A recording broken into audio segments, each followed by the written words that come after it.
अशी एक लग्नगाठ भाग 62. तर मित्र आणि मैत्रिणींनो, आपण मागच्या भागात पाहिले श्रेयस आणि सीमाचं लग्न होतं. तृप्तीचा आजारामुळे मृत्यू होतो. श्रेयसला तृप्तीच्या मृत्यूमुळे खूप दुःखाचा झटका बसला असतो. तो कोणाशीही बोलत नाही. तर आता पुढे तृप्तीचे आई वडील आपल्या मुलीच्या मृत्यूमुळे खूप दुःखी झालेले असतात. तृप्तीच्या मृत्यूनंतरचा उत्तर कार्य सगळं आटोपून सगळे नातेवाईक आणि तृप्तीचे आई वडील सगळे घरी जातात. नातेवाईक नीताताई आणि श्रेयसचे सांत्वन करून त्यांच्या घरी जातात. मोहितची आईसुद्धा आपल्या मुलाचं दुःख बाजूला ठेवून तृप्तीच्या मृत्यूसमयी श्रेयसच्या घरी आली होती. तिला माहीत झाले होते की सीमाचा पूर्ण जीव श्रेयसाने तृप्तीमध्ये अटकलेला होता. ती पण आता घरी जाऊ लागली. जाताना तिने सीमाला भेटायला बाहेर बोलावले. सीमाच्याही तृप्तीमध्ये खूप जीव असल्यामुळे तिचीही रडून रडून हालत खराब झाली होती. मोहितच्या आईने तिच्या डोक्यावरून हात फिरवला आणि म्हणाली, बेटा, तुझी रेशीमगाठ आता श्रेयसशी बांधली आहे. त्याला तू आता सांभाळ. तू स्वतः दुःख करत बसू नकोस. ती बिचारी गेली, तिचा नवरा तुला सोपवून. आता श्रेयसला सांभाळायचं काम तुझं.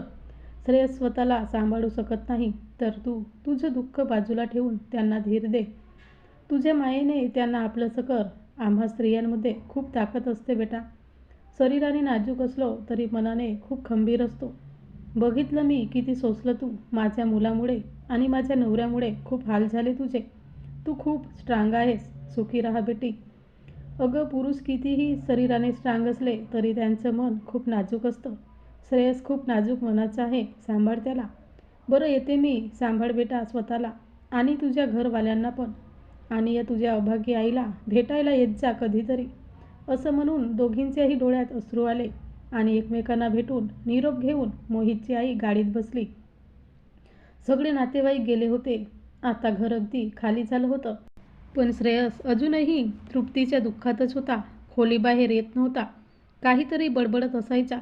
सीमा त्याच्याजवळ जेवण वगैरे घेऊन जायची. बळजबरी खाऊ घालायची. समजूत घालायची. खूप काही सांगून त्याच्या मनातलं काढायची. तो आता संध्याकाळच्या वेळी गॅलरीत कठडा धरून उभा राहायचा. कारण तृप्तीला संध्याकाळ खूप आवडायची. खूप वेळपर्यंत ती मावळणाऱ्या सूर्याकडे टक लावून बघत असे. कामावरून घरी जाणारी लोक, बगीच्यातला रंगीबेरंगी फुलांवर पडलेले ते पिवळसर कोवळे ऊन आणि संध्याकाळी आकाशभर उधळलेला ते नारंगी लाल गुलाल उधळल्यासारखे रंग पाहून ती खूप हर्षित उल्हासित व्हायची. तो जेव्हा कंपनीतून यायचा संध्याकाळी तेव्हा ती तिथेच सापडायची. त्याला तिथे उभं राहणं नाही जरी आवडलं तरी तिच्यासाठी तो सूर्य मावळताना तिच्यासोबत बघायचा. आत्ताही तो तृप्ती उभी असायची त्याच जागेवर उभा राहून तिच्यासारखाच सूर्याचं निरीक्षण करत होता. त्याच्या मनात उगाच वेळी कल्पना येऊन गेली. कदाचित या सूर्याच्या लाल नारंगी किरणमधून माझ्याजवळ तृप्ती जर आली तर. पण त्याला अजून स्वतःच्या विचारांवर नाराज झाला. मनात आलं, काच असं घडलं असतं तर.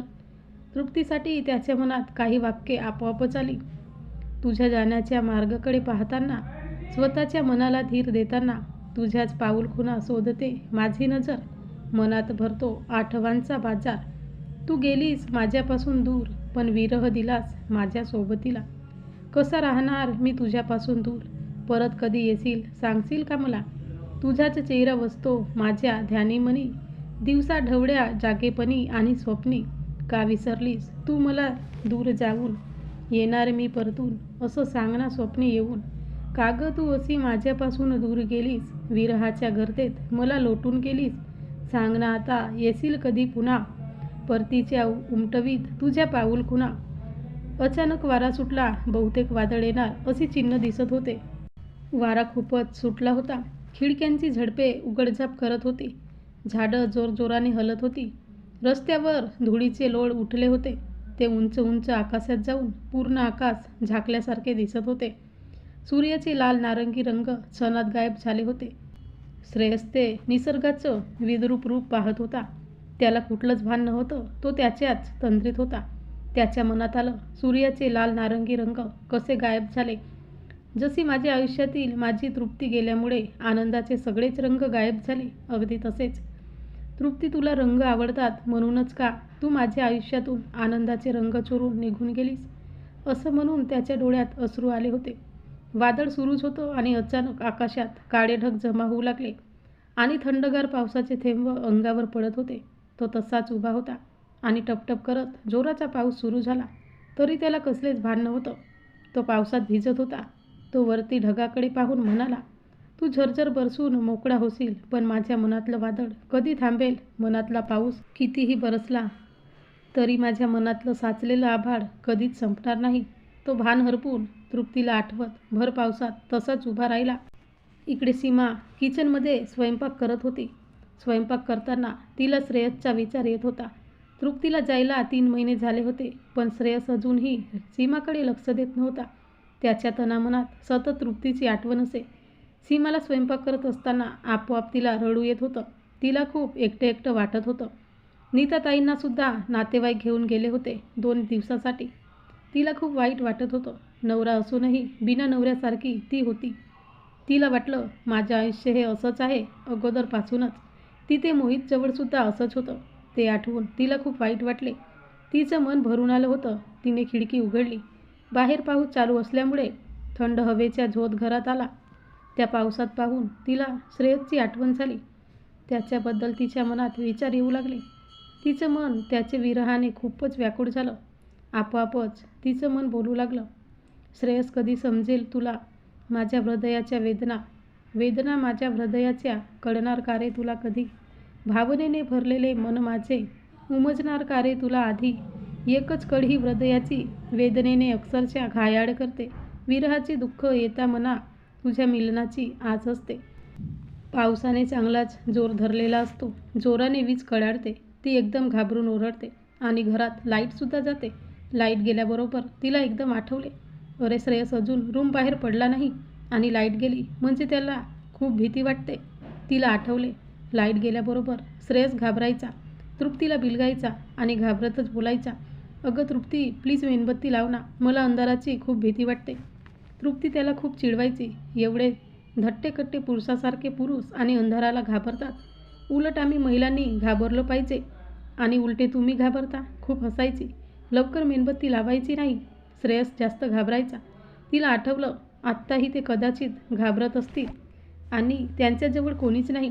तिने पटकन मेणबत्ती लावली आणि श्रेयसच्या रूमकडे गेली. तिने रूममध्ये पाहिले तर तेथे श्रेयस नव्हता. ती घाबरली. अरे हे एवढ्या पावसात कुठे गेले असतील? तिने हाक दिली, श्रेयस कुठे आहात तुम्ही? तिला गॅलरीकडून आवाज ऐकू आला. श्रेयस काहीतरी बडबड करत होता. तिने पटकन जाऊन बघितले तर तो गॅलरीत कटाळा धरून उभा होता आणि पूर्ण पावसात भिजत होता. ती घाबरली. पटकन त्याच्याजवळ गेली. तो बडबडत होता, तृप्ती प्लीज अशीच माझ्या मिठीत राह, जाऊ नकोस माझ्यापासून लांब. मला अंधाराची भीती वाटते ग, अशीच माझ्याजवळ राहा. सीमाला भीती वाटली. ती घाबरली. श्रेयस असे का बोलत आहेत? तिने त्याचा हात पकडला आणि त्याला घेऊन रूममध्ये आली. त्याचे भिजलेले कपडे तिने उतरवले. भिजलेले कपडे अंगात असल्यामुळे त्याला सर्दी ताप होण्याची शक्यता होती. त्याला कुठलंच भान नव्हतं. सीमाला त्याच्या अंगाचा स्पर्श झाला. त्याच्या अंगात ताप भरला होता. तिने त्याचे सगळे कपडे उतरवले. भिजले होते. नाविलाज होता तिचा, पण तिला खूप लाज वाटत होती. त्याच्या अंगावर तिने चादर लपेटली आणि झोपायला सांगितले आणि म्हणाली, मी तुमच्यासाठी गरम गरम काढा करून आणते. तुमचा ताप कमी होईल. बरं वाटेल. काढ्याने ताप उतरेल. ती जात असता श्रेयसने तिचा हात पकडला. प्लीज सीमा जाऊ नकोस ना, मला खूप भीती वाटते आहे अंधाराची. ती त्याच्याजवळ थांबली. त्याने तिला घट्ट मिठी मारली. तिच्या डोळ्यात अधीर नजरेने पाहू लागला. त्याने तिच्या केसांच्या बटा अलग केल्या आणि ओठांचे दीर्घ चुंबन घेतले. सीमाच्याही अंगात गोड वारे संचारले. तिच्या आयुष्यातला पहिलाच तो पुरुषी स्पर्श होता. ती या गोष्टींना अगदी नवखी होती म्हणून तिला खूप लाजित होती. श्रेयसच्या अंगात कपडे नव्हते. त्याच्या शरीराचा गरम स्पर्श तिला झाला. तिच्या चेतना जागल्या. दोघेही प्रणय लीलेत मग्न झाले होते. दोघांनीही परमोच्च सुखाचा अनुभव घेतला होता. थोड्या वेळात दोघांनाही थकल्याने झोप लागली. तर मित्रांनी मैत्रिणींनो, हा भाग कसा वाटला कमेंटमध्ये सांगा आणि सबस्क्राईब करा.